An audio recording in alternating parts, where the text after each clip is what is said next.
සවිය බෝසත් ගුණැති මිනිසත් සමාජයකට සුවබර උදෑසනක් ඔබට.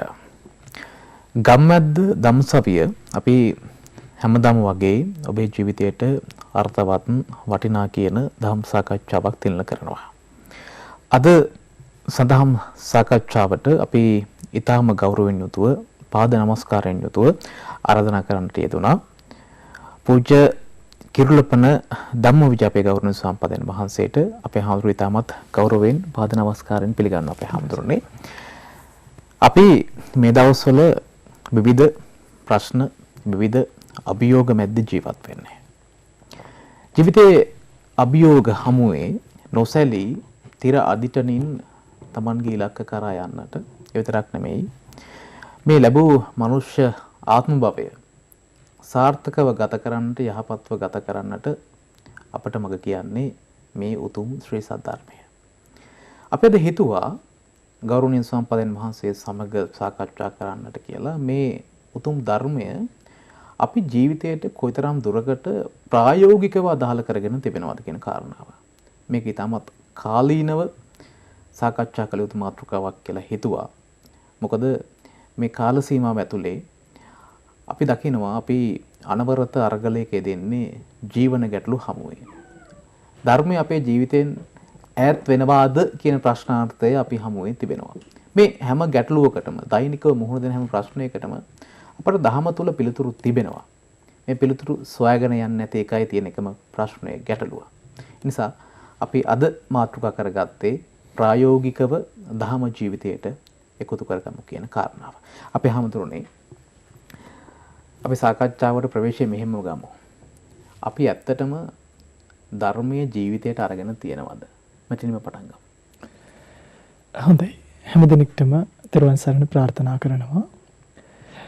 ඇත්තටම අපි ධර්මයේ ජීවිතයට ගලපගෙන තියෙනවද කියන කතාවේදී අපිට කෙටියෙන්ම කියන්න වෙන්නේ ධර්මයේ ජීවිතයට ගලපගත්ත කොටසකුත් ලංකාවේ ලෝකෙ ඉන්නවා. හැබැයි සමස්තයක් විදිහට මොනජාරි මම උදාහරණයක් කියන්නම්. මම වුණත් දැන් යම්කිසි අඩියක් පස්සට තියාගෙන ඉන්නවා මිනිස්සුන්ට ධර්මයේ දේශනා කිරීම සම්බන්ධව කියන මාතෘකාවේ. ඒකට හේතුව තමයි මිනිස්සුන්ට මේ ධර්මය පොයින්ට් එකක් විදිහට කොතනද සාක්ෂාත් කරන්න ඕනේ, කොතනද අල්ල ගන්න ඕනේ, කොහොමද මේකේ හැසිරෙන්න ඕනේ කියන කාරණාව පිළිබඳව ලොකු වැටහීමක් නැහැ. ඒකේ වරද එක්ක භික්ෂුන් වහන්සේලාට දාන්න වෙනවා. මේක හරියට අපිට කියලා දෙන්න බැරිකම. එහෙම නැත්නම් මේක මිනිස්සුන්ට දාන්න වෙනවා. මේගොල්ලෝ මේක හරියට තේරුම් ගන්නේ නැතිකම. ඇත්තටම පින්වත් අයියේ දැන් අවුරුදු කිහිපයක් සාසන ජීවිතේ මිනිසුත් එක්ක බණ කියන මිනිස්සුන්ට සමස්තයකට ධර්මය පිළිබඳව නිසි වටහා ගැනීමක් නැහැ. මිනිස්සු බණ අහන්නේ 7 දවසට මැරිච්ච කෙනාට පින් දෙන්න මිසක් 3 මාසෙට මැරිච්ච කෙනා වරමුණු කරලා මිසක් අවුරුද්දේ මැරිච්ච කෙනා වරමුණු කරලා මිසක් තමන් මේ ධර්මය අවබෝධ කරගන්න බණහන පිරිස අඩුයි. එහෙමයි. හැබැයි නැත්තේ නෑ. එකක් කියන්න එපා. නැත්තේ නෑ. එහෙම නැත්තම් අපි මේ ශාසනය තුල ඉන්නෙත් නෑ. මොකද අපි ගත්තොත් අපි භික්ෂුන් වහන්සේලා මේ වගේ දුතහංග පුරාගෙන සිල් ගුණ දම් රැකගෙන දැන් කාට හරි හිතෙන්න පුළුවන් අද වෙනකොට හමුදුරනේ පාංශකූල සිවුරු පාවිච්චි කරන්නේ නැද්ද? එහෙම නෑ. පාංශකූල සිවුරු පාවිච්චි කරනවා ස්වාමීන් වහන්සේ. අපි දන්නවා. පාත්‍රේ දානි වළඳනවා කියනක බොරුවක් වෙලාද? නෑ. පත්ත පිණ්ඩිකංගම් සමාදියාම කියන දුතාංගය තියෙනවා. එතකොට අර ඒකයි මේකට පොදු උත්තරයක් දෙන්න බෑ. ධර්මය භාවිත කරන පිරිසක් ලෝකෙ ඉන්නවා මනෝජයි. හැබැයි සමස්තයක් අය මේ අහන ප්‍රශ්නෙට ජනතාව ඉලක්ක කරලා ගත්තොත් බහුතරයක් දෙනාට මේ ධර්මයේ පිළිසරණ ලැබිලා නැහැ. ලැබෙන්නේ නැති හේතුවක් තියෙනවා. අපි හේතු ඉස්සරහට කතා කරමු. ඒ නිසාම වුන්ට දැන් මේ වගේ ආර්ථික පීඩාවක් සමාජ පීඩාවක් එන තැනකදී වුණත් ඔවුන් Tamanගේ සීමාවෙන් එළියට යනවා. එහෙමයි. කියන්නේ මේක පොලිමේ ඉන්නකොට රණ්ඩු වෙන්න ඕනේ තැනක් නෙමෙයි. අපි මේ වගේ තැන් වලට කොහොමද මූණ දෙන්න ඕනේ? අයියර මං කියන එක තේරෙනවා මම මේ සමාජය ගැන හිතන්නේ. අපි මේ වගේ තැනකට කොහොමද මූණ දෙන්න ඕනේ? කොහොමද මේ වගේ තැනක් ඉවසීමෙන් කටයුතු කරලා ලෑස්ති කරගන්න ඕනේ? අපිට කොයි හරි වැරදුනා නම් ඒ වැරදිච්ච තැන නිවැරදි කරගන්න ඕනේ කොහොමද? අන්න ඒව හිතනවා මිසක්. හැබැයි ඉතින් අපේ රටේ සමස්ත ජනතාවගේ තෝරා ගැනීම, සිතුවිලි, සංකල්පනා බුද්ධ ආගම මෙච්චර පවතින රටක මෙච්චර දුර්වලව මිනිස්සුන්ට හිතන්න පුළුවන්ද කියන ප්‍රශ්නය නම් අපිට හැමදාම දේශකවරු විදිහට තිබ්බ එකක්. එහෙමයි. පැහැදිලි නේද මම කියන්නේ? අපේ හඳුනන්නේ දැන් අපේ පුංචි කාලේ ඉඳලම දහම් පාසල් යනවා, අපි පාසලේදී දහම් අධ්‍යාපනය ලබනවා. අපි දැනුම කියන එක, ධර්මයේ පිළිබඳ දැනුම කියන එක අපේ ජීවිතේ පුංචි කාලේ අපි එකතු කරගෙන තියෙනවා, දන්නවා. හැබැයි අපි දකිනවා අපේ හඳුනන්නේ කාලෙත් එක්ක අපි තරුණ වියට ආවට පස්සේ, වැඩිහිටි වියට ආවට පස්සේ ප්‍රශ්න ගැටලු අභියෝග හමුවේ අපි ධර්මයේ ජීවිතයට සම්බන්ධ කරගෙන උත්තර හොයනවා හරි අඩුයි. දැන් අපි සමාජෙත් එක්කනේ මේ කතාව යන්නේ දිගටම අපේ හඳුනන. එතකොට දැන් අපි සමාජ ජීවිතය ඇතුලේ අපිට පේනවා මිනිස්සු මානසික වැටලා ඉන්නවා. ප්‍රශ්න වලට උත්තර හොයන්න ගියට පස්සේ හරි ද්වේෂ සහගතව තීරණ ගන්නෙ. වෛර ප්‍රකාශ සිද්ධ වෙනවා. මේ විදිහට මේ සමාජ ක්‍රමයේ ඇතුලේ අපි අර්බුදයක ඉන්නේ. විශේෂයෙන්ම දහම අපි ළඟ තියාගෙන අපි ඇයි ඒක ගලප ගන්න නැත්තේ? ඔබ වහන්සේ කිව්වා අපි නැහැ කියලා කියන්න බෑ. භික්ෂුන් වහන්සේලාත් ඉන්නවා. ඒ වගේම තමයි හොඳ මේ ගිහි පිරිසකුත් ඉන්නවා කියලා. හැබැයි අපි හඳුරුනේ සාපේක්ෂව ගත්තට පස්සේ අපි මේක ජනගත කිරීම නැත්නම් අපි පුද්ගල එදිනදා දෛනික ජීවන රටාවට දහම සම්බන්ධ කරගෙන නැහැ කියන කාරණාව බොහෝ දෙනෙක් අපිට සක්සුදක්සේ පැහැදිලිව දක්නට තියෙනවා. අනික තමයි අපි හඳුරන්නේ දැන් මේ අධ්‍යාපන ක්‍රමයේ ඇතුලේ ඔබ වහන්සේ මොකද්ද හිතන්නේ මේ ධර්මයේ කොතරම් දුරකට අපිට එකතු කරලා තියෙනවද කියන කාරණාව. හොඳයි. මේක ටිකක් ලස්සන පිළිතුරක් හිතන්න ඕනි තැනක් කියන්න. මොනච ඇත්තටම දැන් සාමාන්‍යයෙන් ආයතනයක් ගත්තොත් ආයතනය දුවන්නේ ලාභය පදනම් කරගෙන. එහෙමයි. එතකොට ලාභය කියන එක අනිත් පැත්තේ තියෙන ලෝභය කියන එක. ලාභය හොයන්නේ ලෝභය නිසා. භික්ෂුන් වහන්සේ නමක් ධර්මයේ දේශනා කරන්නේ ලෝභයකින් නෙමෙයි. චරත භික්කවේ චාරිකං බහුජන හිතාය බහුජන සුඛාය. කරුණා පදනම් වෙලා. දැන් අපි පූජ්‍ය පක්ෂීය විදිහට රටට මේ දේශනාව කරන්නේ මේක වෘත්තියක් විදිහට සලකලා නෙමෙයිනේ. මට මතකයි මම පැවිදි වෙන්න යනකොට අපේ අම්මට එක්කට කියලා ගියා. ආයි මාව හොයන්න එපා. මං ආයේ එන්නේ නැහැ. මට පාඩුවේ මේ පිළිවෙත පුරාගෙන ඉන්න දෙන්න. හැබැයි මේ පිළිවෙත පුරාගෙන ජීවිතේට මේ ධර්මයේ සැනසීම ලැබෙනකොට අපි කල්පනා කරා නෑ මිනිස්සුන්ටත් මේක කියලා දෙන්න ඕනේ. පවුන්නේ නැත්තම් කවුද මේ මිනිස්සුන්ව මේකෙන් ඈතර කරවන්නේ? අපි මේක ඉගෙන ගත්තා වගේම. ඒ පදනමෙන් දැන් බණ කියාගෙන එනවා. එතකොට දහම් පාසල ගත්තොත් අද දහම් පාසල ඉස්සර සතියේ දවස් 5 ඉස්කෝලේ රේස් ගිය ළමයාව දහම් පාසලෙන් කලේ රේස් එක නවත්තපු එක. හැබැයි අද වැඩිපුරම රේස් දුවන්නේ දහම් පාසල. කලාවුලෙල කියයි. නැටුම් තරංග, කවි තරංග, සමස්ත ලංකා. يعني පන්සලේ ලොකු ස්වාමීන් වහන්සේට උනත් ඕනේ තමන්ගේ දහම් පාසල දිස්ත්‍රික්කයේ එකට ගේන්න මිසක් මේ චෝදනාවක් නෙමෙයි මේක යෝජනාවක්. මිසක් මගේ ළමයි කොච්චර ගුණවන්තද? මගේ ළමයි අම්මට උදේට වැඳලා මූණින් වල එන ළමයෙක්ද? අම්මට උඹ කියන ළමයෙක්ද මම දහම් පාසලෙන් බිහි කරේ කියන එක හදන්නේ නැහැ. ඕගොල්ලෝ අම්මට උඹ කිව්වත් කමක් නැහැ. ගෙදරින් පැනලාවත් කමක් නැහැ. කොහොම හරි අපේ දහම් පාසල එක කරන්න. ඔන්න සංකල්පය. එක දවසක් මගේ මම මේ පුල්මුඩි පැත්තේ පන්සලකෙද්දි දහම් පාසලේ ළමයි 200ක් විතර හිටියා. මම මේ කට්ටියට පන්සලෙන් එළිය තිබ්බ අඹ ගහකින් අඹ කඩා ගන්න කියලා ලුණු ටිකක් දුන්න හැමෝටම. පොලිමේ ඉන්න ලුණු ටික දෙන්නම් කියලා මම්ම පුටුවක් තියාගෙන දෙනවා. පළවෙනි ළමයාම ගත් අරගෙන thank you හාමුදුරුවනේ. මම කිව්වා දාපන් ආපහු ඕක ඇතුළට. දාලා පින් සිද්ධ වේවා කියලා ගන්න. සයින්හසේ නමකට thank you කියන්නේ. අන්න පළවෙනි ළමයා පින් සිද්ධ වේවා කිව්වා. ඒක අහගෙන දෙවෙනි ළමයාත් කිව්වා. අදත් අපේ පින්වත් අය ওই ගමට ගිහිල්ලා හාමුදුරුවෝ කෙනෙක් පොතක් දුන්නා thank you කියන ළමයි නැහැ. පින් සිද්ධ වේවා. මේක හරි ලස්සනයි. හැබැයි අද දහම් පාසල රේස් කරන තැන පිරිවෙන් අධ්‍යාපනය ගත්තොත් ඉස්සර පිරිවෙන් අධ්‍යාපනයේ මම මේ සාක්ෂියක් කියන්නේ ධම්මපදයේ වර්ග 26ම පාඩම් කරන්න තිබ්බා. පින්වත්නි දැන් තියෙන්නේ වර්ග 2යි. එතකොට මේ හාමුදුරුවෝ පිරිවෙන් අධ්‍යාපනයේ සහතිකයේ දුන්නට ධර්ම දැනුමින් ඔළුව තියෙන බිඳුවේ. කැම්පස් එකට යන්නේ. විශ්වවිද්‍යාල භික්ෂු අධ්‍යාපනයක් ලබන භික්ෂුන් වහන්සේ නමක් එන්න ඕනේ කොච්චර නිවිලද? එහෙමයි. කොච්චර ධර්ම දැනුමක් තියාගෙන. හැබැයි අද තරහ වෙන්න එපා මේක කියනවට. මට නම් පේන්නේ ඒ අධ්‍යාපනයේ ඇතුලේ එන්නේ රැඩිකල් චරිතයක්. මගේ තර්කය අධ්‍යාපන ක්‍රමවේදය ගැන කතා කරමු. ඉස්කෝලේකට විනය මේ මොකද්ද? විනය තමයි අධ්‍යාපනය දෙන්නේ. සිප්පන් දදාති විනය. එතකොට 9 10 11 වසරට යන කොල්ලා ඉස්කෝලේ එළියට එනකොට මත්ද්‍රව්‍ය වලට පුරුදු වෙලා නම් රැඩිකල් චරිතයක් ඇවිල්ලා නම් රස්තියදු කාර්යයක් නම් එළියට එන්නේ. ඒ අධ්‍යාපන රටාව ෆේල්ද පාස්ද?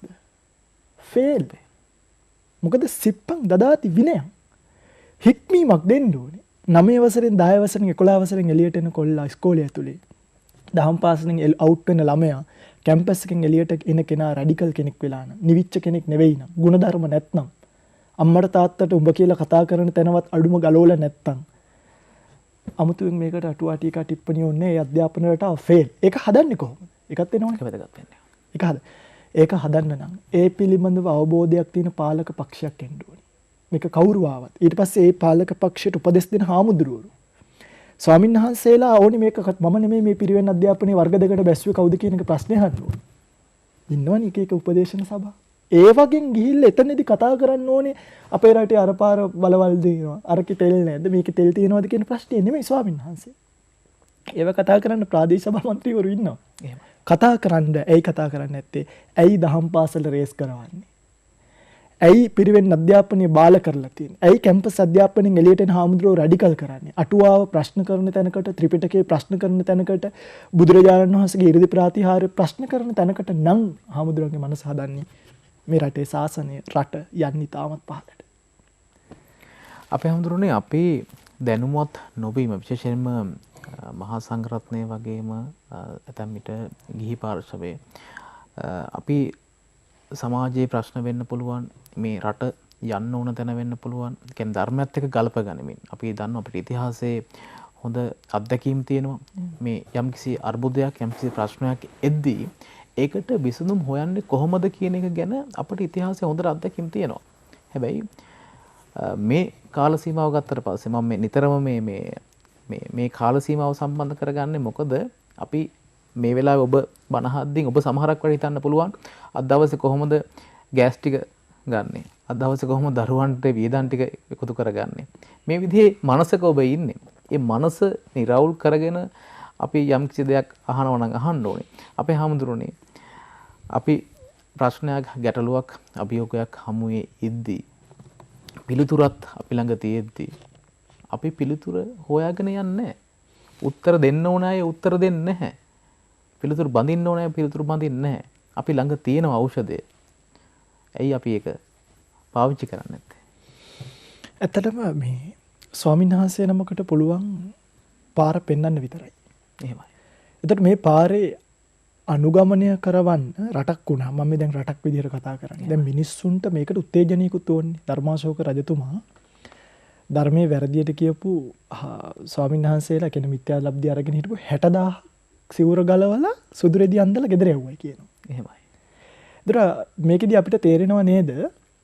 භික්ෂුවකට තනියම මේක කරන්න බෑ. භික්ෂුව පෙන්නන නිවැරදි මඟ පෙන්වීමේ පාලකයා හිර නුනොත්. එතකොට කෙනෙක්ට හිතෙන්න පුළුවන් හාමුදුරනේ ඇයි බුදුදහමට විතරක් අපි ප්‍රමුඛ ස්ථානීය දෙන්නේ? මොකද දන්නවද? යම්කිසි කෙනෙක් බුදුරජාණන් වහන්සේගේ ධර්මය ඇතුළේ හික්මුණොත් එහෙම හික්මිච්ච රටක් නිසා මේකේ කවමදාවත් කතෝලික මිනිස්සෙක්ටවත් මුස්ලිම් මිනිස්සෙක්ටවත් අහිංසක සහෝදරයෝ අපිව දාගෙන ගිහිල්ලා තියෙනවා පින්වත් අයියේ. අපිට දානි දීලා තියෙනවා. වත් කවදාවත් මේ රටේ කරදරයක් අතීතේ වෙලත් නැහැ. වර්තමානයේ වෙන්නෙත් නැහැ අනාගතේ වෙන්නෙත් නැහැ. මොකද අපිට එක එක්කෙනාගේ ලබ්ධි වැඩක් නැහැ. අපි නිවැරදි දේ සමාජගත කරනවා විතරයි. හැබැයි මගේ පින්වත් අයියේ අද මිනිස්සුන්ට පින්වත් අයියා කියවනේ කල්පනා කරනවා ඇති කොහොමද අද ගෑස් එක ගන්න කොහොමද මේ ශාපය මොකද්ද? මේ තථාගත ධර්මයේ පටු කිරීමේ ශාපයම. අද මගේ මේක පිළිබඳව ලොකු කතා බහක් ඇති කරන්න ඕනේ වෙලාවක්. ඇත්තටම මේ කියන්නේ මේක අහන ප්‍රඥාවන්තයෙක් ඉන්නවනම් අද දවස් මේ ප්‍රෝග්‍රෑම් එක සිරස ටීවී විකාශය වෙන අහන. ඉතින් මතක තියාගන්න අපි දහමෙන් බුදුරජාණන් වහන්සේගේ ධර්මයේ ඇතුලේ එපා කියපු යමක් කළොත් ඒකෙන් ලැබෙන්නේ අහිතකර විපාකයක්මයි. ඒක මෙලොවත් පරලොවත් දෙකේම. බුදුරජාණන් වහන්සේ දෙයක් කරන්න කියලා ඒ දේ කරලා අගතියකටපත් වෙච්ච කෙනෙකුත් ලෝකේ නැහැ. ඒ නිසායි බුදුදහම වටින්නේ මෙතනට. බුදුරජාණන් වහන්සේ එපා කියලා සුගතියට ගිය කෙනෙකුත් නැහැ. කියපු දෙයක් කරලා දුගතියට ගිය කෙනෙකුත් නැහැ. ඒ නිසා බුදුරජාණන් වහන්සේගේ දර්ශනය හරි වැදගත්. මේක හරි දාර්ශනිකයි. මේක සාම්ප්‍රදායික නැහැ. කවුරු හරි කෙනෙක් මේක අහන වෛද්‍යවරයෙක් හරි ඕනෙ කෙනෙක් තමන් ගන්න ඕනම වෛද්‍ය දැනුමක් අරගෙන කතා කරන්නේ. මොළය ගැන, හිත ගැන, සයිනෝමීටර් නෝඩ් එකේ ඉඳන් බිඳුව දක්වාම මොළේ විකසනය වෙන්න පටන් ගන්න තැන කෙලවර දක්වාම බුදුදහම තුළ කතා කරලා. මේක හරි ගැඹුරුයි. තරු ගැන, උල්කාපාත ගැන මේකේ කතා නොකරපු දෙයක් නෑ. ඒතර මේවා ගැන දන්නේ නැතුව ඇත්තටම මේක විෂයක්. මේක දර්ශනයක්. මේක දන්නේ නැතුව මේ ලෝකයේ හැදිලා තියෙන හැටි දන්නේ නැතුව කොහොමද ලෝකේ පාලනය කරන්නේ? ඒක හරියට වැස්සගෙන දන්නේ නැතුව වගා කරන ගොවියෙක් වගේ. එහෙමයි. සම මේ ලෝකයේ ගැන පින්වත් මගේ අපිට දැනුම අනිවාර්යෙන් ගන්න නම් බුදුරණවහන්සේගේ දර්ශනය අපිට ගන්න. මේකේ තියෙන කරුණාව, මෛත්‍රිය, ප්‍රඥාව මේවා පදනම් වෙච්ච දර්ශනය. තව එකක් තමයි පින්වතයි අපේ රටේ මේක දේශපාලනික කතාවක් නෙමෙයි. නමුත් මේ වර්තමානයේ වුණත් මිනිස්සු කරන්නේ වරදක්. මිනිස්සු කරන්නේ වරදක්. අපිට ඕනි නිවැරදි දැක්මක්. අපිට ඕනි අපේ දරුවට ඉගෙන ගන්න ක්‍රමවේදයක්. අපිට ඕනි අපේ රටේ හදන ඉදලෙන් අපේ ගෙවල් අතු ගෑවෙන ක්‍රමවේදයක්. අපිට ඕනි අපේ රටේ හැදෙන හාල් ටික අපේ ගමේ මිනිස්සුන්ට කැවෙන ක්‍රමවේදයක්. ඒව පිටරටට යවලා පිටරටින් අපිට හාල් ගෙන්නන ක්‍රමවේදයක් අපිට ඕනේ නැහැ. මෙන්න මේ ක්‍රමවේදය නෑනේ. මේ නිසි ක්‍රමවේදය නැතිකම අද පන්සල වැහිලා. අය දන්නවා දැන් දහම් පාසල් නෑ රටේ. පන්සලේ සයන්හසෙට දානේ අඩුයි අද. එතකොට දායක සභාවන් අද විවිධ කණ්ඩායම් වලට කල්ලි වලට බැඳිලා. දායක සභාවේ තියෙන දේශපාලන. දායක සභාව නැහැ. අද ඔබේ දරුවට දහම් පාසල අහිමි වෙලා තියෙනවා. ධර්ම දැනුම අහිමි වෙලා තියෙනවා. මේ වගේ ශාපයට ඇත්තට මට හරිම පුදුමයි ලංකාව මේ තත්ත්වයේ තියෙන හැටි. මොකද මීට වඩා මේක කඩාගෙන වැටෙන්න ඕනේ රටක්. බුදුරණවහන්සේගේ දර්ශනය අයින් කරගෙන යන්න පුළුවන් ගමනක් ඇත්තටම අපිට නැහැ. අපේ හඳුනන්නේ දැන් වහන්සේ මේ සාකච්ඡාවේ හොඳ තැනකට ආවේ. අපේ හඳුනන්නේ දැන් මේ අපි ගන්නමනේ ගමයි පන්සලයි අතර තියෙන බැඳීම. දැන් ඒ බැඳීම ගොඩක් දුරට අද දුරස්ත වෙලා තියෙනවා. භික්ෂුන් වහන්සේ තමයි අකුරු කිව්වේ. භික්ෂුන් වහන්සේ තමයි දරුවට අවශ්‍ය කරන මොකක් හරි ප්‍රශ්නයක්, ගැටලුවක්, අභියෝගයක් ආවට පස්සේ උපදෙස් ටික දුන්නේ. වේලාව කලා බැලුව භික්ෂුන් වහන්සේ. මේ හැමදේම පන්සල කේන්ද්‍ර කරගෙන අපේ හැමදෙම සිද්ධ වුණේ. නමුත් දැන් පන්සලක් තියෙනවද කියලාවත් දන්නේ නැහැ ගොඩක් වෙලාවට. මේ පන්සල දුරස් වීම තමන්ගේ ජීවිතයේ කොටසක් බවට පත් වෙච්ච ධර්මය සහ මේ භික්ෂුන් වහන්සේලා දුරස්ත වීම නේද ගොඩක් වෙලාවට මේ විදිහේ අපි හුදකලා වෙලා සහ අපට අරමුණක්, අපට ගමනක් නැති වෙන්න හේතු වුණේ අපි හැමෝම. පිටතේ මේ රටේ තියෙනවා ග්‍රාම සේවා වසම් 14000ක් විතරයි. ඔය හැම එකකටම පන්සලක් තියෙනවා. එතකොට තමන්ගේ ගමේ පන්සලේ ලොකු හාමුදුරුවෝ හරියට කෙලින් වුණොත් මුළු ගමම එක හුස්ම කෙලින් කරන්න පුළුවන්. තේරුණාද මම කියන්නේ? මේ රට හදන්න තියෙන ලේසිම තැන ඒක. කොයි ගමකටද පන්සලක් නැත්තේ? ගමේ පන්සලේ ලොකු හාමුදුරුවන්ට ඇත්තටම ලොකු හාමුදුරුවෝ මම අකුරු කියවලා තියෙනවා ස්වාමීන් වහන්සේ නමක් විදියට. කසාද බඳින්න යන දරුවෝ බඳින්න කලින් දවසේ ඇවිල්ලා මගෙන් උපදෙස් අරගෙන ගිහිල්ලා තියෙනවා. අපි මේ දරුවන්ට කවදාවත් කියන්නේ නැහැනේ. අපි කියන්නේ ලස්සනට මේක ජීවත් වෙන්න ඕන ක්‍රමය ඉවසන්න ඕනි තැන. අකුරු කියවනකොට කොච්චර කරුණාවක් අපිට තිබ්බද. අද මගේ මේ ප්‍රශ්නේ අද ළමයෙක්ව පන්සලට යවන්න බයයි නේ අම්මලා. කෙල්ලෙක්ව යවන එක කොසේවත් කොල්ලෙක්ව යවා ගන්නත් බය වෙලා. කොයිද මේ වැරදුනේ? ඇත්තටම නිවැරදි භික්ෂුන් වහන්සේලාට හික්මෙන ක්‍රමවේදයක් රට ඇතුලේ නේ. පිටතයි මේ කතාව හොඳට අහගන්න. අද මට පුද්ගලික විවේචනයක් තියෙනවා රටේ තියෙන උපසම්පදාව ගැන. මට පුද්ගලික එකක්. මට පුද්ගලික විවේචනයක් තියෙනවා රටේ තියෙන ප්‍රකෘති ධර්මයේ හැරලා බුදුරණවහන්සේගේ සර්වඥතා ඥානියත් එක්ක හැප්පෙනකොට ඒකට ක්‍රියාත්මක වෙන සංඝාධිකරණයක් නැති එක පිළිබඳව.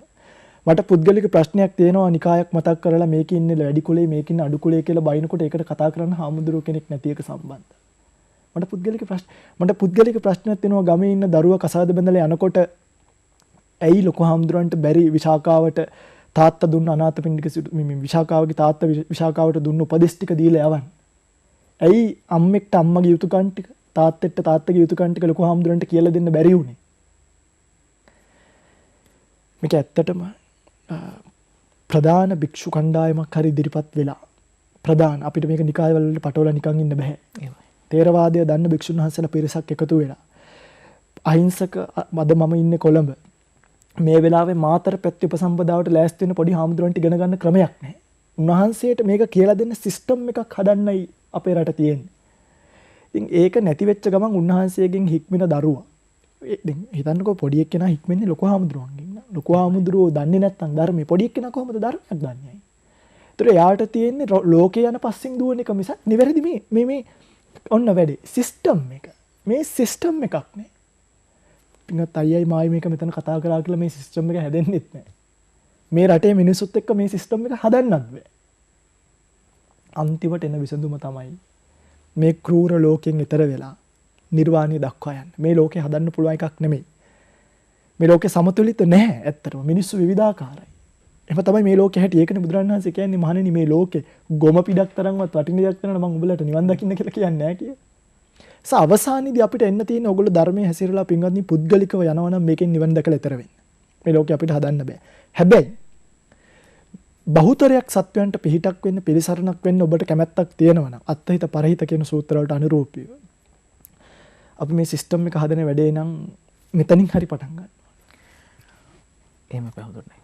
අපි හඳුන්නේ ඒ අවශ්‍යතාවය තමයි දැන් තියෙන්නේ. අපි දකින්නවා නොයෙකුත් අවස්ථාවල බොහෝ පිරිසකට එකතු වෙනවා ධර්මයේ රකින්න නිර්මල දහම ඉදිරියට අරන් එන්න ඕනේ කියලා. සහ මේ භික්ෂුන් වහන්සේලා දැනුවත් වෙන්න ඕන. කියන්නේ සාමාන්‍ය භික්ෂුන් වහන්සේලාට පිරිවෙන් අධ්‍යාපන නිවර්තිව ලබා දෙන්න ඕන කියලා මේ විදිහේ විවිධ කාලවලට විවිධ මාතෘකා මතුවෙනවා. හැබැයි ඒ කිසිවක් ඉදිරියට අරන් එන බවක් පේන්නේ නැහැ. මොකද මහා සංඝරත්නය එක්ක තමයි ධර්මයේ රැකෙන්නේ අපේ හාමුදුරුවෝ. ඉතින් ඒක තමයි පින්වතේ තව කාරණාවක් මේකෙදි කියන්නම් උතන්ටම දැන් අද වෙනකොට ධර්මයේ දන්න අය අඩුයි.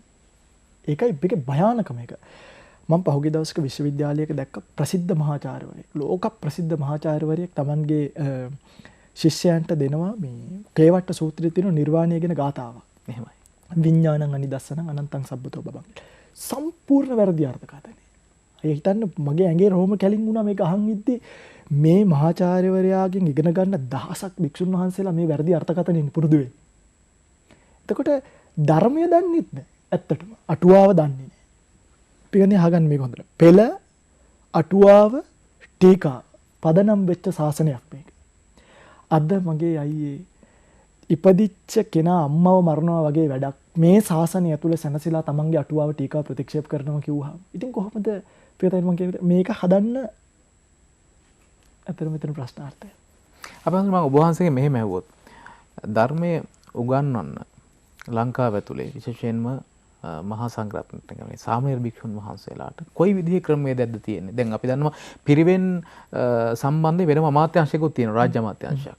එතකොට දැන් ඒ කියන්නේ ගිහි පැත්ත නැත්තම් රාජ්‍ය මට්ටමින් අනිවාර්යයෙන්ම මඟ පෙන්වීමක් අවශ්‍යනේ. ඒ වගේම තමයි භික්ෂුන් වහන්සේලාගේ අනුශාසනාවක් අවශ්‍යයි. එතකොට මේ වෙද්දී මේ භික්ෂු අධ්‍යාපනය ගොඩනංවන්න සහ මේ හරි ධර්මය සමාජගත කරන්නට කොයි විදිහේ වැඩපිළිවෙලක්ද සකස් වෙලා තියෙන්නේ? අයි ලංකාවේ තුලේ භික්ෂු අධ්‍යාපනය කොටස් දෙකකට බෙදෙනවා. එහෙමයි. එකක් තමයි ආරාමිකව ආරණ්‍ය වාසීව පුරුදු වෙන භික්ෂුන් වහන්සේ ත්‍රිපිටකය අටුවාව ටීකාව ඉගෙනගෙන භාවනාවට හිත දීලා ආධ්‍යාත්මික ගුණ වගාවක යෙදෙනවා. තව එකක් තමයි අපි දකිනවා ග්‍රාමවාසී වෙන්න භික්ෂුන් වහන්සේලා. මේ දෙක වෙන් කරන්න බෑ. මේ දෙකම එක වටිනාකමක් තියෙන උතුමන් වහන්සේලා. ග්‍රාමවාසී ආරණ්‍ය වාසී ભેදයක් නෙමෙයි. මේ විෂය පද්ධති දෙක. ග්‍රාමවාසී භික්ෂුන් වහන්සේ නමක් සාමාන්‍යයෙන් O level ඊළඟට A level නැත්නම් පිරිවෙන් අධ්‍යාපනය කරලා පිරිවෙන් 1 2 3 4 පාස් වෙලා O level කරලා මේ A level කරලා කැම්පස් එකකට යනවා ශාස්ත්‍රපති ඊට පස්සේ දර්ශනපති ආදී උපාධි කරා. දැන් මේ සබ්ජෙක්ට් වල මම එක දහම් පාසල් පොතක තියෙනවා 9 වසරේ හරි 10 වසරේ හරි බුදු ගුණ කීයද 8යි කියලා. හිතන්නේ පොත ලියපු කෙනා දන්නේ නැහැ බුදු ගුණ කීයද කියලා. ඒකට ප්‍රශ්නයක් අහලා එවනවා. බුදු ගුණ කීයක් තිබේද? පොඩි එක්කෙනා පන්සල් ගිහිල්ලා වෙල උත්තරේ ලියන්නේ බුදු ගුණ අනන්තයි. 9කට ලඝු කරන්න බෑ. මෙන්න මේ වගේ මේ දෙපැත්තකට තුන් පැත්තකට හතර පැත්තකට බෙදිලා ගිහිල්ලා තියෙන්නේ. මේක හදන්න ඕනි තැන තමයි. පිරිවෙන් අධ්‍යාපනය. රාජකීය පඬිත විභාග. භික්ෂුන් වහන්සේට කරන්න දෙන උපාධිය. ඇතැම් භික්ෂුන් වහන්සේලා මනෝපදේශනය කරනවා. බටහිර ක්‍රමවේද වලට අනුරූපීව. ලෝකෙ පහළ වෙච්ච හොඳම මනෝපදේශකයා කවුද? බුදුරජාණන් වහන්සේ. ඒතර භික්ෂුන් වහන්සේට ඒක නෙමෙයි මනෝපදේශනයට ලබා දෙන්නේ බටහිර නිකන් ඇවිල්ලා තියරිස් ටිකක් කියලා දීපු මනෝපදේශන ක්‍රමවේදය. එතකොට මේක ඇත්තටම හැදෙන්න ඕනේ පාලක පක්ෂයෙන්. මේ පිරිවෙන් අධ්‍යාපන විෂය නිර්දේශය කුමක්ද?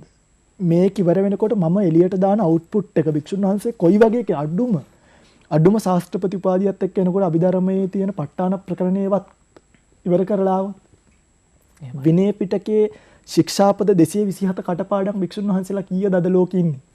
ලංකාව ඇතුලේ ගත්තොත් මං හිතන්නේ 50ක් ඉන්නවා කියලා. ශික්ෂාපද 227 දාන්න. අභිධර්මයේ චිත්තචෛතසික ලක්ෂණ රස පච්චුපට්ඨාන පදට්ඨාන එක කියන්න පුළුවන්. හාමුදුරුවෝ 100ක් ලංකාවේ ඉන්නවා කියලා මං හිතන්නේ. එතකොට ඇත්තටම මේ දැන් උන්වහන්සේලා අහිංසකයි. උන්වහන්සේලා දන්නේ නැහැ මේ විෂය නිර්දේශය හදන්න ඕනේ හරියට. ඒකට ගන්න පුළුවන් නිර්ණායකය තමයි ත්‍රිපිටකය, අටුවාව, ටීකාව. ඔය තුනෙන් බැහැරව ඉගැන්වෙන කිසිම ක්‍රමවේදයකට මෙරට හදන්න බෑ. එනිසා භික්ෂුන් වහන්සේලාගේ ආරාමික අධ්‍යාපනය, ග්‍රාමවාසී අධ්‍යාපනය ත්‍රිපිටක, අටුවා, ටීකා මත පදනම් වෙච්ච ශ්‍රද්ධාව අවදි කරන, ප්‍රඥාවට කතා කරන, වීරිය අවදි කරන ක්‍රමවේදයක් වුණොත් මෙරට මෙතනින් එහාට හදන්න පුළුවන්. ඇයි ඒ ස්වාමීන් වහන්සේගෙන් ඊට පස්සේ එන ඔන්න කවුරු හරි කෙනෙක් මනෝපදේශනය ගන්න. බෙල්ල වල දාගෙන කෙල්ලෙක් ආවා කියලා හිතන්න.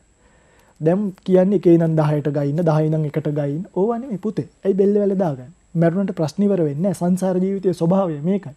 ලාභේන උන්නතෝ ලෝකෝ, අලාභේන චෝනතෝ. ලෝකේ ලාභයෙන් මත් වෙනවා, ලෝභයෙන් දුක් වෙනවා. එහෙම නෙමෙයි. අකම්පා සුඛ දුක්ඛේසු. මේ සැප දුකේ අකම්පිතව වාසය කරන්න පුළුවන් හිතක් හදාගන්න. මේක තමයි ලෝකේ හැටි. ඕක කිව්වොත් ඔර කෙල්ලට.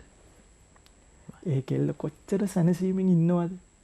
කොච්චර නිදහසේ ඉන්නවද? ඔය පණිවිඩය අද යන්නේ. ගෙදර ඇතුලේ ඉන්න අයත් දැනුවත් නැහැ. ඒ කියන්නේ අම්මා තාත්තත් දැනුවත් නම් දුරට යන්න අවශ්‍ය නැහැ. ප්‍රශ්නේ එන්න තැනම පිළිතුරක් හොයලා දෙන්න පුළුවන්.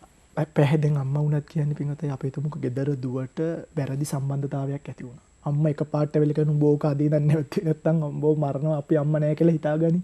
එහෙම නවත්තන්න බෑ. පුතේ කමක් නැහැ. ඔයාට හොඳයි නම් අපිට මොකෝ. හැබැයි අපිට වඩා දැනුවත් අපේ ගමේ ස්වාමීන් වහන්සේ. අපි ගිහලා හම්බෙමු. මගේ සයනාස. මගේ දුවට මෙහෙම ප්‍රශ්නයක් තියෙනවා. ඔබ හසිට පුළුවන් ද පොඩ්ඩක් කතා කරන්න. එහෙමයි. ඔන්න දැන් ස්වාමීන් වහන්සේ කියනවා චූටි දු. කමක් නැහැ බැඳීම් කියන්නේ වැති වෙනවා. හැබැයි ඔයා හොඳට තේරුම් ගන්නවත් එක ජීවත් වෙන්න පුළුවන් කෙනෙක් දෙමි. අන්න එහෙම එයාගේ මනස අපේ බ්‍රේන් වොෂ් කිය. එයාගේ මනස සෝදන්න පුළුවන්. හැබැයි ඒසේදී මේ කාර්යයට දක්ෂ කෙනෙක් වෙලා ඉන්නුනේ හාමුදුරුවෝ. හරි දැන් අයියා පින්වත් අයියා මෙතනට ලංකාවේ ඉන්න ඕන ස්වාමීන් වහන්සේ නමක් ගෙන්න ගන්න අයියට බෑනේ තාම. ඒ ගානට අපි මේ රට හදන්නවා. එතකොට තමයි මේ ස්වාමීන් වහන්සේට දන් පිටක් පූජා කරන ශ්‍රාවකයාට කන්න ලැබෙන්නේ. අද මේ මිනිසුන්ට බඩු නැත්තේ මේ මිනිස්සු සසර කරපු කර්ම. හරිද? දානමානදී අපිට දානි වැරදිලා නැහැ තාම. දානික විරක්වත් වැරදිලා නැහැ පින්වත් අය. පාත්‍රය අරගෙන ගියෝ පින්න පාතේ ලැබෙනවා. එතකොට දැන් තෙල් ගහනවනේ රටේ පොලිමේ. මම තාම පොලිමක හිටියේ නෑ. මමත් සාමාන්‍ය මිනිස්සෙක් විදිහට ගිහලා තෙල් ගැහුවේ. හැබැයි තාම මට එහෙම ඉන්න උනේ නෑ. මම දන්නේ ඒක ඇයිද කියලා. මම දන්නවා මේ කර්මය. සිල්වත් ගුණවත් ස්වාමීන් වහන්සේ නමකට හිත පහදවගෙන දන් දෙන්න මිනිස්සෙක්ව හදන්න මේ රට පුළුවන්. අන්න මේවා කර්ම සංකල්පය හැමදේමත් එක්ක බැඳිලා තියෙන්නේ.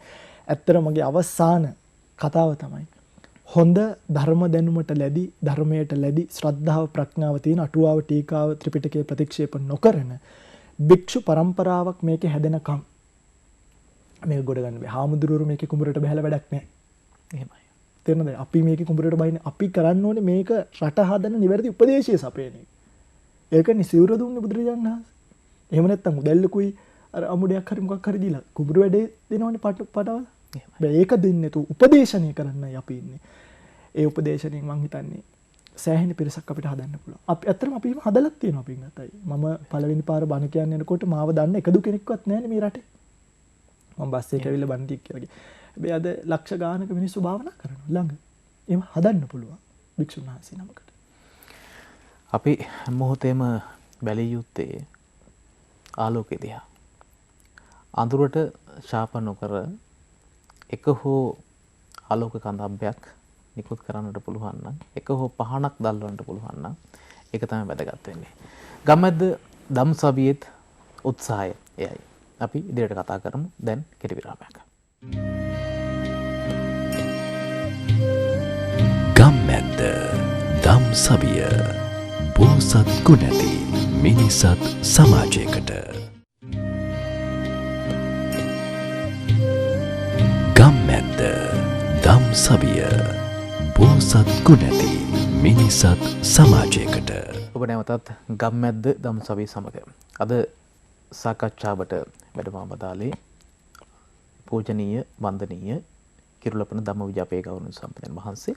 අපේ හාමුදුරනේ දැන් අපි විරාමයට කලින් කතා කළේ විශේෂයෙන්ම මේ දහම් අධ්‍යාපනය වගේම ඒ වගේම තමයි මේ සංඝ પરම්පරාව විශේෂයෙන්ම මේ සමාජ ක්‍රියාවලියට සහ පුද්ගල ජීවිතයේ සාර්ථකත්වය වෙනුවෙන් මේ භික්ෂුන් වහන්සේලාගේ දැනුම වර්ධනය කර ගැනීම සහ වර්තමානයේ ඒ සඳහා වන මඟ පෙන්වීම කොහොමද තියෙන්නේ කියන කාරණාව. අපේ හැමදෙරණ අපි ආවොත් දැන් මේ ගිහි පැවිදි කියලා පාර්ශව දෙකක් තියෙනවා උභය පාර්ශවයක්. එතකොට මේ දහමේ පැවැත්ම සහ දහම ජීවිතයට සම්බන්ධ කරගෙන අපේ රට සමාජය දියුණු කරන්නට මහා සංඝරත්නයට වගේම මේ ගිහි පාර්ශවයටත් වගකීමක් තියෙනවා. අපි අපේ හැමදෙරණේ පහළටම ගියොත් පහළම ස්තරයට ගියොත් පවුල මේ සමාජ කේන්ද්‍රීය සාධකයනේ. එතකොට පවුලක් ඇතුලේ දරුවෙක් ගොඩනගන්නට අම්මට තාත්තට ලොකු වගකීමක් තියෙනවා. එතකොට අම්මා තාත්තා තමයි Tamanගේ මුල් ගුරුවරයා වෙන්නේ දරුවෙකුගේ. එහෙම වෙද්දී දෙමව්පියන්ට ධර්මයේ ගැන අවබෝධයක් නැත්නම් දෙමව්පියන්ගේ ජීවිතයට ධම බද්ධ කරගෙන නැත්නම් අර දරුවට උපදේශනයක් දෙන්න බැහැනේ. අපි හැමෝටම මඟ පෙන්වීමක් කරන්න බැහැනේ.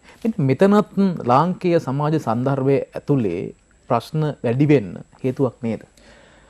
පැහැදිලිවම මේකෙදී අම්මා තාත්තා කියන දෙන්න ධර්මයේ පිළිබඳව තියෙන දැනුවත්භාවය මේ සමාජය නිවැරදි කරන්න ලොකු බලපෑමක් කරනවා. අපි අහලා තියෙනවානේ මේ සමාජයේ කුඩාම ඒකකයේ පවුල කියලා. එහෙමයි. එතකොට අර we are living in a society. අපි ජීවත් වෙන්නේ සමාජයක් ඇතුලේ. එතකොට we all must have responsibility and fear. අපි ඔක්කොටම තියෙන්න ඕනේ දෙකක් තමයි වගකීමයි බයයි. මම අයිස්ක්‍රීම් කොලයක් බිම දැම්මොත් මම වගකීමෙන් තොර වෙච්ච මිනිස්සෙක්. මේ රට කැත වෙනවා ඒකෙදි.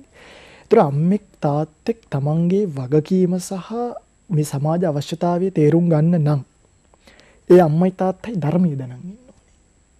ඒ අම්මටයි තාත්තටයි සංසාරය ගැන අවබෝධයක් තියෙන්න ඕනේ. කුසල කර්ම අකුසල කර්ම පිළිබඳව විපාක පිළිබඳව වටහා ගැනීමක්.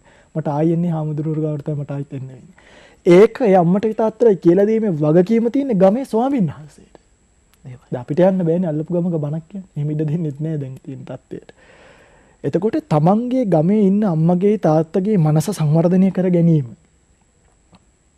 පිණිස ධර්මයේ දේශනා කළ යුත්තේ ගමේ ස්වාමීන් වහන්සේ. පොයට පන්සලට එක්කන් ඇවිල්ලා හැම ඉරිදාවකම හවසට පන්සලට එක්කන් ඇවිල්ලා ධර්ම සාකච්ඡාවක් කරලා. අන්න එතකොට අම්මයි තාත්තයි මේ දෙක දන්නවා කියන්නේ දුවයි පුතයි ඔටෝමැටිකලි මේක දැනගන්නවා.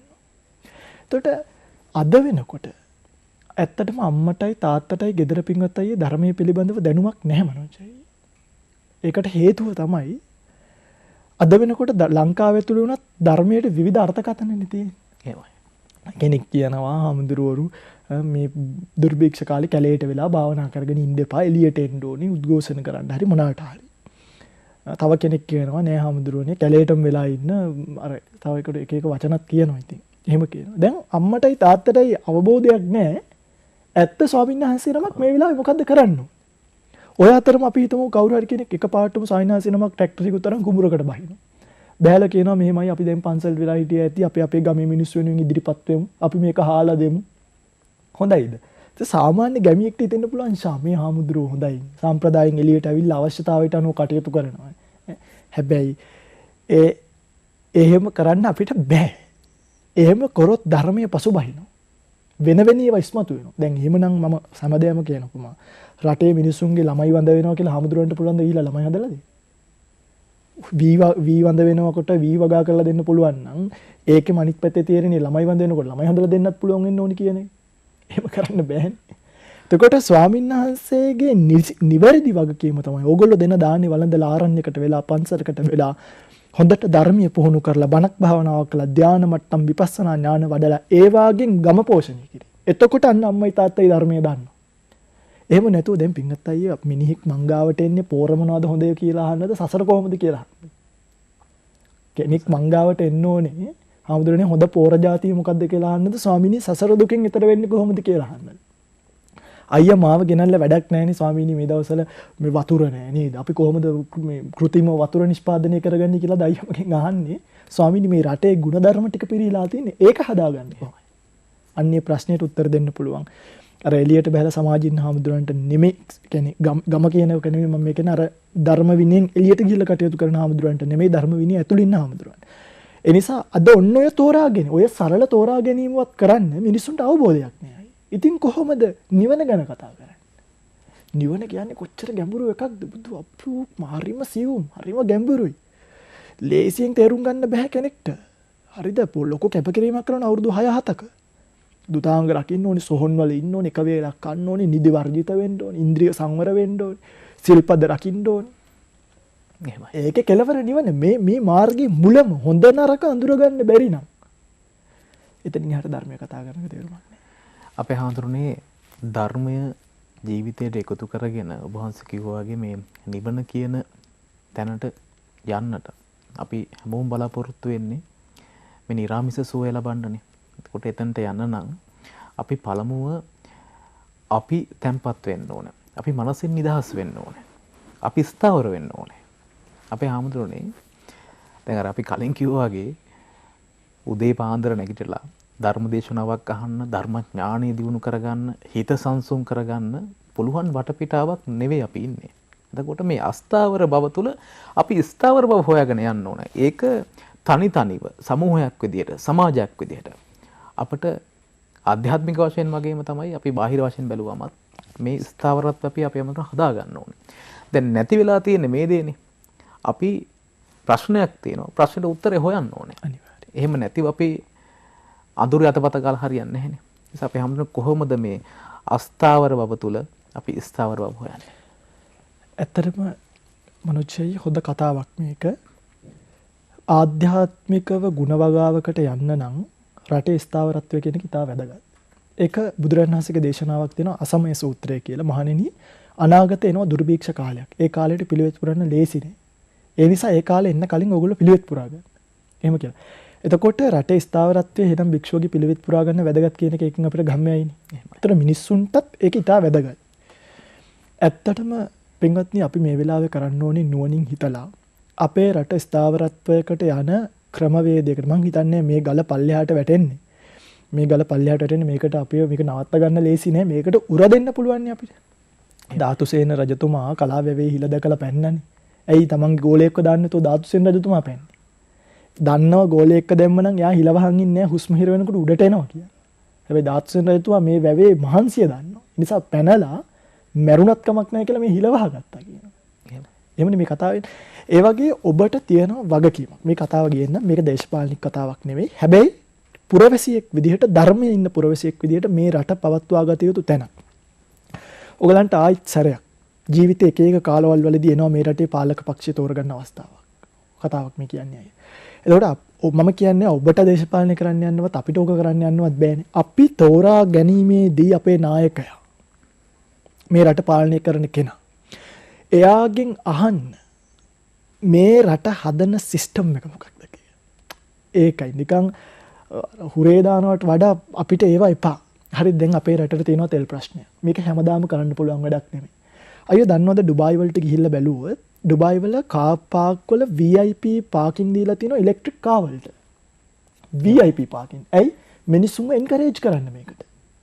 දැන් අපේ රටට ඇයි බැරි අපි දන්නවනම් දැන් මේ තෙල් අර්බුදේ දිගටම එනවා කියලා. අපිට පුළුවන් දැන් තෙල් වාහන ගේන එක නවත්තලා ඉලෙක්ට්‍රික් වාහන ලංකාවට ගේන්න. හැබැයි ඒක වෙන්නේ. අන්නේ වෙන්නේ නැත්තේ ඇයිද කියන එකයි තියෙන ප්‍රශ්නේ. මෙන්න මේ වගේ සිස්ටම් එක මම එකක් කතා කරන්නේ. එතකොට අපිට ඕන තරම් සූර්යා පායන රටක්. බලන්නකෝ අපේ රටේ මේ වර්ග කිලෝමීටර් මේ වර්ග 65000 ඇතුළේ තියෙන දේවල් කොළඹ අධික රස්නේ නම් නුවරඑළියට කිලෝමීටර කීයද? අධික සීතලයි. කියන්නේ මේක මේ හරි ළඟයි එල්බීසියා කෝට්ටක් ගැහුවත් හිට වෙන රට. එහෙමයි. මේ රට පරිපාලනය වෙන නිවැරදි ක්‍රමවේදයක් අපිට නැත්තම් අන්න ඒක හරිම අයියා ගිහිල්ලා බලන්න මේ ඔය මේ වෙනකොට ඩුබායි වගේ රටකට ගියොත් ඒ රටවල් ඇත්තටම වෙනම සිස්ටම් ඒ රටවල් වල වැඩ කරන අරාබියේ තෙල් ආයතන වල වැඩ කරන කොල්ලෝ අස් වෙනවා. මං හෙව්වේ ඇයි?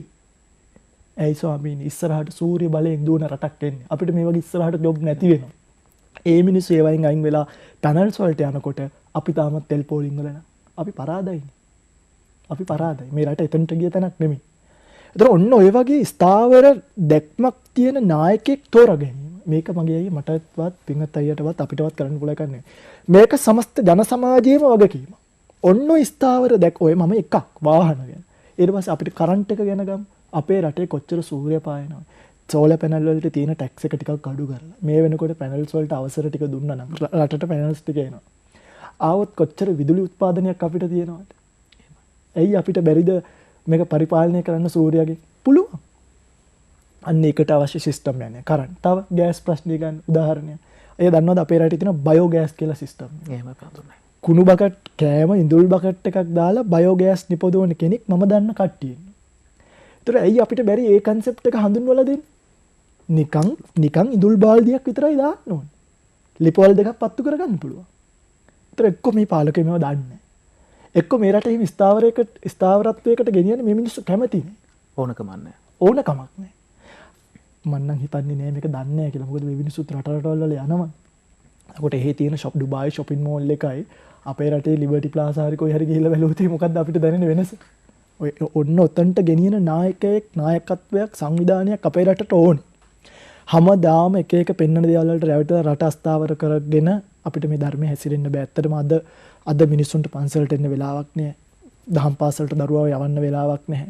දරුවෙක්ට ධර්ම ඉගෙන ගන්න වෙලාවක් තියෙනවා. පන්ති ඉවර වෙන්න එකට දෙකට රැ. හාමුදුරුවන්ටත් අද වෙනකොට දානමාන ප්‍රශ්න සමහරකට එන්න පුළුවන්.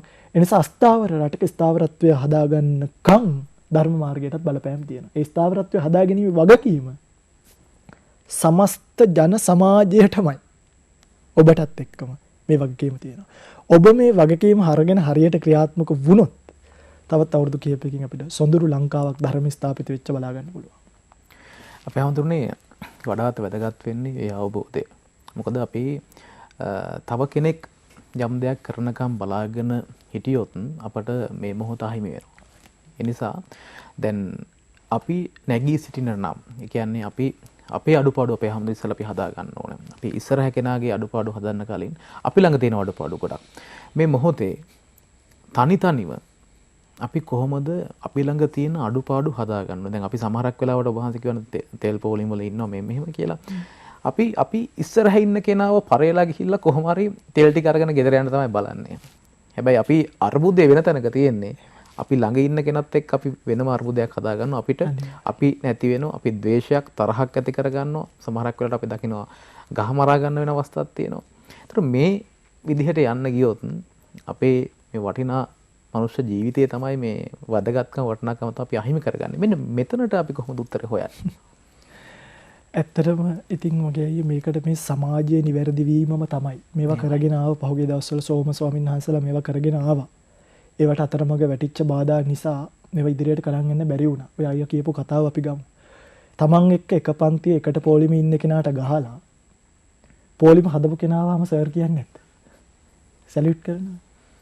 එතකොට පොලිම හදපු කෙනාට සර් කියනවා පොලිමේ ඉන්න කෙනාත් එක්ක ගහගන්න තරම් දුර්වල මනසකින් මේක කරන්න බෑ. අනිත් එක තව එකක් කියන්න.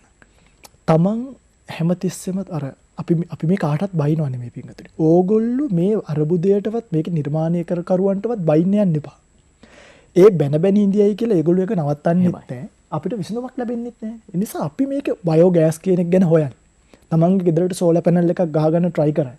තමන්ගේ වාහනය තෙල් අර්බුදයට නිතර මුහුණ දෙනවා නම් ඒකෙන් ඊළඟ ඔප්ෂන් එකට යන්න. දැන් අපි නැගිටින්න ඕනේ කාලේ පරණ වාහනේ තියාගෙන ඒකට හේතු වෙලා හිටියයි කියලා මේ ප්‍රශ්නේ විසඳෙන්නේ. බයෝගෑස් හදන තැන් තියෙනවා. ඉන්වෙන්ටර්ස්ලා ඕන තරම් ඉන්නවා. අලුත් මේ නිර්මාණය කරන. ඒ වගේ අපි යන් අලුත් ඔප්ෂන් වලට. අපි යන් අලුත් ඔප්ෂන් වලට. එතකොට අපි මාමත් එක්ක මේ ප්‍රෝග්‍රෑම් එක අහන 100 දෙනා හෙට ඉඳන් බයෝගෑස් පාවිච්චි කරන්න උදාහරණයක් මම මේ කියන්නේ. හරි ලේසි පින්වත්නි. මේ එච්චර අමාරු ඒවා නෙමෙයි. අපි හෙට ඉඳන් සූර්ය පැනල් එකකින් අපේ නිවසට ආලෝකය සපයගත්තොත් මුළු රටේම කරන්ට් කැපුවත් අපිට ප්‍රශ්නයක් නෑ.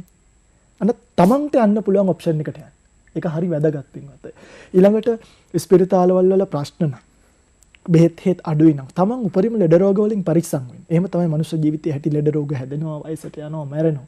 ඉතින් අපි පුළුවන් තරමක් සීනි වලින් පරිස්සම් වෙන්න, තෙල් වලින් පරිස්සම් වෙන්න. අපිට පුළුවන් මේක හදාගන්න යම් මට්ටමකට. අපි කොරෝනා කාලේ ওই විදිහට අපි හැමෝම පරිස්සම් වුණා. නිසැකවම දැන් කොවිඩ් එක අපි කොච්චර කොවිඩ් කාලේ රටවටේ ගියාද? අතරම මට කොවිඩ් හැදුනේ නැහැ. හරිද? අපි කොච්චර රටවටේ ගියාද? හැමදාම කොවිඩ් කාලෙත් බණ කියන්න ගියා. හැබැයි අපේ ප්‍රවේශම මාස්ක් එකක් දාගෙන ඉන්නවද? සැනිටයිසර් එකක් පාවිච්චි කරනවද? මේවා තමන්ගේ පුද්ගලික වගකීම කියන එක ඔබට තේරුන්නේ නැද්ද? මේ රට ගොඩගත් එතනින් අපි. හැබැයි එහෙම නෑ නේ අපේ රටේ ඇඳිරි නීතිය දැම්මත් හොරාට යන්න හදනවා. එහෙම නෙමෙයිද? මේ උදැල්ල අරගෙන ගියා මන් දැක්කා. අර ස්පිරිතාලවල ලකුණ ගහගෙන ගියා. සමහරු මගෙන් අහලා තියෙනවා ස්වාමීනි මට මාධ්‍ය පාස් එකක් අරන් දෙන්න බැරිද ගමනක් යන්න. අන්නේ පුද්ගලික වගකීමෙන් බැහැර ඕගොල්ලන්ගේ ගේ ඉස්සරහා තියෙන ලයිට් කණුවේ ලයිට් එක උදේට නිවන්න බෑ නම් රටේ විදුලි අර්බුදය ගැන කතා කරන්න එපා. පාරට බහැලා බලනකොට පින්වත් අයියේ තමන්ගේ ගේ ඉස්සරහා තියෙන ලයිට් කණුවේ ලයිට් එක නිවා ගන්න බැරි මිනිස්සයා ටීවී එක ඉස්සරහා ඉඳගෙන කරන්ට් කැපුවා කියලා දඟලලා වැඩක් නැහැ. එයාට පුළුවන් වෙන්න ඕනේ තමන්ගේ ටැප් එක බිඳුවට වහන්න. එයාට පුළුවන් වෙන්න ඕනේ අයන් කරනකොට විදුලිය ටිකක් පරිස්සම් කරගෙන අයන් කරගෙන. එයාට පුළුවන් වෙන්න ඕනේ ගෙදර පාරේ තියෙන වීදි ලාම්පුව නිවන්න. එයාට ඒක ඇක්කුම නැත්තම් එයා කොහොමද රටක් හදන්න කතා කරන්නේ? ඉස්සලා අයියා කියපු කතාව අඳුරට ඇඟිල්ල දික් කරනවට වඩා පහනක් පත්තු කරගන්න එක තමයි වඩා වැදගත්. අපි හඳුරන්නේ දැන් අපි දෛනිකව මොහොතින් මොහොත අපි හිතින් දුක් වෙනවනේ. දැන් සමහරක් වෙලාවට ප්‍රශ්නයක් ආවට පස්සේ ප්‍රශ්නට උත්තර අපි හොයනවා. අපිට තනියම උත්තරය හොයාගන්න බැරි වෙන අවස්ථා තියෙනවා. එහෙම වුණාම අපි తాවකාලිකව අර වතුරේ රබර් බෝලයක් යට ගහලා තියනවා වගේ තියාගෙන ඉන්නවා. නමුත් අපේ පාලනයෙන් තොර වෙච්ච ගමන් උඩට එනවා. හැබැයි අපට ස්ථිර විසඳුමක් අවශ්‍යයි. යම් ප්‍රශ්න යම් අභියෝග වලට. අපේ හැමදෙරුනේ දැන් එහෙම ඉඳලා විසඳුමක් නැතයි කියලා පේන තැන්වලදී අපි මානසිකව කඩා වැටෙනවා. දැන් මේ කාල සීමාවෙත් බොහෝ දෙනෙක් එක පැත්තකින් ජීවන වියදම් වැඩිවීමත් එක්ක වෙනදා ලැබපු ආදායමට වඩා ආදායමට සාපේක්ෂව ලොකු වියදමක් අපේ හැමතුනේ තියෙනවා. ඊට පස්සේ Taman එක්ක ජීවත් වෙන Taman පෝෂණය කරන්නා වූ පිරිසට ආදාළ කරන විදිහට ඒ දේවල් ලබා දෙන්න නොහැකියාවක් තියෙනවා. නිසා අපේක්ෂා බංගත්වයට පත් වෙලා තියෙනවා. අපේ හැමතුනේ වඩාත් වැදගත් වෙන්නේ මානසික නිරෝගීකමනේ. එතකොට මෙවැනි අභියෝගාත්මක කාල සීමාවක් ඇතුලේ සමහරක් වෙලාවට වෙන කෙනෙක්ගේ වරදක් නිසා අපි මේ දුක් විඳිනවා වෙන්න පුළුවන්. අපේ පවුලේ කෙනෙක්ගේ වරදක් නිසා අපි සමහරක් වෙලාවට දුක් විඳිනවා වෙන්න පුළුවන්. සමාජයේ කෙනෙක්ගේ වරදක් නිසා අපි දුක් විඳිනවා වෙන්න පුළුවන්. අපේම වරදක් නිසා පසු කාලිනව අපි මේ විදිහට පශ්චාත්තාප වෙනවා වෙන්නත් පුළුවන්. මේවැනි තැනකදී අපි කොහොමද මේ මානසික නිරෝගීතාවය පවත්වාගෙන යන්නේ? කලබල නොවි ඉදිරිය සැලසුම් කරන්නේ. පින්වත් අයියේ මනෝජය මේ මානසික නිරෝගී භව කියන එක ලෝකේ හැම දෙයකටම බලපාන එකක්. ඉස්සර මහරගම අපේක්ෂා රෝහලේ නම තිබ්බේ කැන්සර් හොස්පිටල් පිළිකා රෝහල කියලා. එහෙමයි. පස්සේ සමීක්ෂණයක් කරා විශ්වවිද්‍යාලයේ පිළිකා රෝහලට යනවයි කියලා පිළිකාවක් හැදලා මිනිස්සෙක් ගෙදරින් එළියට එනකොටම යා මනසින් 60%ක් විතර මැරිලා එන්නේ. පිළිකාවක් හැදුනකම මැරුණා වගේමනේ. ඒ නිසා නම වෙනස් කරා පිළිකා රෝහල නෙමෙයි අපේක්ෂා රෝහල කියලා. අවුරුදු දෙකක් ඇති දැන් නම වෙනස් පොඩි කාලයක්. එතකොට මේ මනසේ නිරෝගී භාවය හැම එකටම වැදගත්. ඒකට කියන තමයි මම මේ උපමාව ගෙනාවේ. එතකොට මොකද චිත්තේන නියති ලෝකෝ. මේ ලෝකයේ ඇදගෙන යන්නේ හිත. එහෙමයි. ඒතර හිත පිරිසිදු බවට පත් වෙලා තිබීම ඉතා වැදගත්. ප්‍රබෝධමත්ව ජීවත් වෙන්න පුළුවන්. හැබැයි දැන් ඔය කෙනෙක්ට ගෙදරදී ප්‍රශ්නයක් එනවා. අපි හිතමු සාමාන්‍යයෙන් ඕන අම්මෙක්ට දුවෙක්ට පුතෙක්ට තාත්තෙක්ට ඔච්චරයිනේ පවුලේ යුනිට් ටික. ලේලිට මාමණ්ඩිට නැන්දට බෑනට එන්න පුළුවන් ප්‍රශ්නයක්. ආවොත් අපි කොහොමද ඒකට විසඳුමක් ගන්නේ? පියති මේක හොඳට මතක තියාගන්න. ඕගලන්ට වඩා දැනුම තියෙන, ඕගලන්ට වඩා සීලයෙන් ගුණවත්, ඕගලන්ට වඩා ධර්මය දන්න, ඕගලන්ට වඩා ගුණයෙන් වැඩි කෙනෙක්ව හම්බ වෙනවා. වයසින් වැඩි නෙමෙයි. වයසින් අඩු වෙන්න පුළුවන්. වයස නෙමෙයි. ගුණයෙන්, සීලයෙන්, ප්‍රඥාවෙන් වැඩි කෙනෙක්ව හම්බ. විශේෂයෙන්ම පින්ගන්නේ ඔබට පුළුවන් නම් ගමේ පන්සලේ හාමුදුරුවන්ව ගිහිල්ලා හම්බෙන්න. මං හිතන්නේ ඔබට ලොකු විසඳුමක් ලැබෙයි. ගමේ පන්සලේ ස්වාමීන් වහන්සේගේ මේකට සරිලන විසඳුමක් නැත්තම් අද ඔයගලන්ට රටවුන් වෙලා තියෙනවා. කියන්නේ ලෝකයේ ඔන්න එකේ ඉස්සර තමයි ගමට කොටු වෙච්ච කට්ටිය හිටියේ. දැන් කොච්චර මිනිස්සු ඉන්නවද පින්වත් අයියේ මට බෙල්ලට ලණුව දාගෙන මිනිස්සු කතා කරලා තියෙනවා. ආමුදුරනේ මම මේ බෙල් වල දාගෙන ඉන්නේ මට ඔබ වහන්සේ මතක් වෙලා ගත්තා කියලා. වහ කුප්පි දෙක අතට අරගෙන කතා කරපු මිනිස්සු අද ජීවිතුන් අතර ඉන්නවා. මේ ලෝකෙ උත්තර නැති ප්‍රශ්න නැහැ. කාට හරි උත්තර නැතිම ප්‍රශ්නයක් ආවොත් ඇවිල්ලා මාව හම්බ වෙන්න. ඔබට මම උත්තරයක් දෙන්නම්. එහෙමයි. මේක පොරොන්දුවක්. හැබැයි අපිට එන්න පුළුවන් දැන් අපිට උනත් උත්තරයක් දෙන්න බැරි ප්‍රශ්නිකුත් තියෙනවා. ඒ තමයි ආර්ථික ප්‍රශ්නේ. හිතන්නු කෙනෙක් ණය වෙලා ලක්ෂ 10ක් එකපාරට වෙලා ආන්දරනේ ඔබ වහන්සේ උත්තරයක් දෙන්නම් කොහොනේ මට ලක්ෂ 10ක් ණය තියෙනවා බේරලා දෙන්න. ඒකෙදි අපිට කරන්න පුළුවන් ඔබට ඒ ලක්ෂ 10 උපයා ගන්න ක්‍රමවේදයක් කියලා දෙන එක මිසක් ලක්ෂ 10ක් අපිට දෙන එක නෙමෙයි. ඒකයි මේකේ වටින්නේ. පුතේ වා ජීවිතේ නැති කරගන්න එක නෙමෙයි මේකට පිළිතුර. ඔයා මේක හොයන්න මාසෙට මෙච්චරක් ඉතුරු කරන්න. මෙන්න ජොබ් එකක්. අපිට පුළුවන් තැනකින් අපි ජොබ් එකක් හරි හොයලා දෙන්නම්. මෙතනින් මාසෙට මෙච්චරක් ඉතුරු කරගන්න අවුරුදු මෙච්චරක් යනකොට ඔයාගේ ප්‍රශ්න ඉවරයි. ඕන්නම් ණය දුන්න කෙනාට කතා කරලා ටික කාලයක් ඉල්ලලා දෙන්නත් අපිට බැරි නෑ. අපිම කරලා තියෙනවා එහෙම බැරිත් නෑ. කියන්නේ මේ ලෝකේ උත්තර නැති ප්‍රශ්න නෑ. එකම දේ කලබල නොවි පරිස්සමෙන් අඩියක් පස්සට තියාගෙන මගේ පින්වත්නි තමන්ට වඩා දැනුම් ඇති නුවණැති ස්වාමින්වහන්සේ නමක් සමාජ වැඩිහිටියෙක්ව හම්බ වෙලා එයත් එක්ක මේක කතා කරලා මේක විසඳාගන්නේ කවර ආකාරයෙන්ද කියන එක හොඳට පින්වත් අය අද මේ ලෝකෙ මිනිස්සු ප්‍රශ්නයක් ආපු ගමන් බෙල්ලට ලණුවක් දාගන්නවා. මම පහුගිය දවසක මට දැක්කා එක දිගට මම දන්නේ බෙල්ලේ වැල දාගන්න. ඒතර එක්කෙනෙක් දැන් පින්වත් මනෝජය හිතන්නකෝ මනෝජයගේ කවුරු හරි අඳුරන කෙනෙක් බෙල් වල දාගත්තොත් ළඟකදී අයියට ප්‍රශ්නයක් ආවොත් අයියා ඔප්ෂන් එකට ගන්නෙ මොකක්ද? ලණුව. මම බැරිම තැන බනකට කිව්වා පින්වත්නි. සියදිවි නසා ගන්න හිතනොත් මට කතා කරන්න. දහස් ගාණක් ජීවිත වලට බේරලා ඇති. මට කතා කරන්නේ. එදායින් පස්සේ මට අද වෙනකම් බෙල්ල වල දාගත්ත කෙනෙක්ගේ පින්තූරයක් ගන්න. මේ ලණුව බෙල්ලට දාගත්තට පස්සේ මේවා හිර වෙනකොට අත් දෙක උස්සලා එල්ලෙන්න පුළුවන් නම් එල්ලෙනවා මිනිස්සු. හැබැයි මේවා හිර වෙනකොට අත් බ්ලොක් වෙනවා. එතනින්කට උස්සන්න බෑ. මහා දුකක්. මරුණා කියලාවත් සසරට වැටෙනවා කියලාවත් ප්‍රශ්නෙට විසඳුමක් ලැබෙන්නේ නැහැ. නිසා ලැබපු ජීවිතයේ පිළිකුලෙන් හරි අමාරුවෙන් හරි ජීවත් වෙලා ධර්මය අවබෝධ කරගෙන ධර්මයේ තේරුම් අරගෙන මේ ලෝකයෙන් ඈතර වෙනවා මිසක් නිර්වාණය කියන එක ඒකට තමයි පින්වත් මේ ලෝකයේ ඔක්කොම ප්‍රශ්න වල කෙලවර උත්තරේ මොකද්ද? නිර්වාණය. නිර්වාණය කියන එක ඒකට තමයි එන්නේ. අන්නේ නිර්වාණය දක්වා යන ගමන පරිස්සමෙන් යන්න පාරක් කපා ගන්න. ඔබට ප්‍රශ්නයක් ආවත් මනස විකෘති කරගන්න නැතුව, ව්‍යවුල් කරගන්න නැතුව, Tamanට වඩා දැනුම ඇති නුවණැති කෙනෙක් ගාවට යන්න. අනිවාර්යෙන් ඔබට විසඳුමක් ලැබෙයි. මම හිතන්නේ ඔබට බොහොම අභියෝගාත්මක ඒ වගේම තමයි ඔබේ ජීවිතේට යම්කිසි ප්‍රශ්නයක්, ගැටලුවක්, අභියෝගයක් ආපු වෙලාවක ඔබ උත්තර හොයන්න ඇති. ඔබට සමහරක් වෙලාවට කල්යාණ මිත්‍රෙක් මුණ නොගැසෙන්න ඇති. අපේ ගෞරවනීය ස්වාමීන් වහන්සේ ඔබට හොඳ උදාහරණයක් කිව්වා, උපදෙසක් ලබා දුන්නා. මම හිතන්නේ ඔබේ ජීවිතේ ඔබේ හිතේ ගැඹුරුම තැන ඒ දේ තැම්පත් කරගන්නට කියලා අපි ගම්මැද්දම් සවින්න. අපේ හාමුදුරනේ සාකච්ඡාවේ අවසාන මොහොතේ ඉන්නේ. අවසාන මිනිත්තු කිහිපේ ඉන්නේ. අපි මේ මොහොතේ රටක් විදිහට, ජාතියක් විදිහට, විශේෂයෙන්ම මෙවැනි උතුම් නිර්මල දහමක් පවතින, තේරවාදී නිමල දහම පවතින රටක් විදිහට මේ මොහොතේ සියලුම ජනතාව උස් පහත් ಜಾති ආගම් වර්ණ ભેද දුප්පත් පොහොසත් මේ කිසිම දෙයක් නැතිව අපි හැමෝම අපේ අනාගතය සැලසුම් කළ යුතු කාලයක්. අර්බුදයෙන් නැගී සිටිය යුතු කාලයක්. ඔබ වහන්සේ භික්ෂුන් වහන්සේ නමක් විදිහට මේ රටේ දහස් සංඛ්‍යාත මිනිසුන්ට මේ මොහොත වෙනසත් ධර්මයේ ලබා දෙන දැනුණ පාදන භික්ෂුන් වහන්සේ නමක් විදිහට අපි කරන්න ඕනේ මොකක්ද? අපි සැලසුම් සකස් කරන්න ඕනේ කොහොමද? අපි එතනට ළඟා වෙන්න ඕනේ කොහොමද කියන කාරණාව ගැන කෙටියෙන් පැහැදිලි කිරීමක් කරොත් අතිශය වටිනවා. අහලා ඇති කතාවක් අර වටු කුරුළු රංචුවක් දැලකට අහු වුණානේ. එතකොට මේ එක එක කුරුල්ලා තම තමන්ට උණ පැත්තට මේ දැල අරගෙන යන්න ගිහිල්ලා අහු වුණා. වැද්දට අහු වුණා. තම තමන්ට ඕන පැත්තට අරගෙන යන්න ගියා. හැබැයි දවසක් මේගොල්ලෝ කතා වෙලා වෙන පිරිසක් අපි ඔක්කොලමත් එක්ක එකතු වෙලා මේ දැල එක පැත්තකට අරන් යන්න කියලා හිතලා මේ දැල උස්සගත්තා. උස්සගෙන එක පැත්තකට අරන් ගියා. ඒ නිසා මේ වෙලාවේ වඩා වැදගත් පක්ෂ පාටිස් වලට නොබෙදී මේ ලංකාව කියන රට උස්සන් යන්න පුළුවන් සමගි කුරුල්ලු ටිකක්.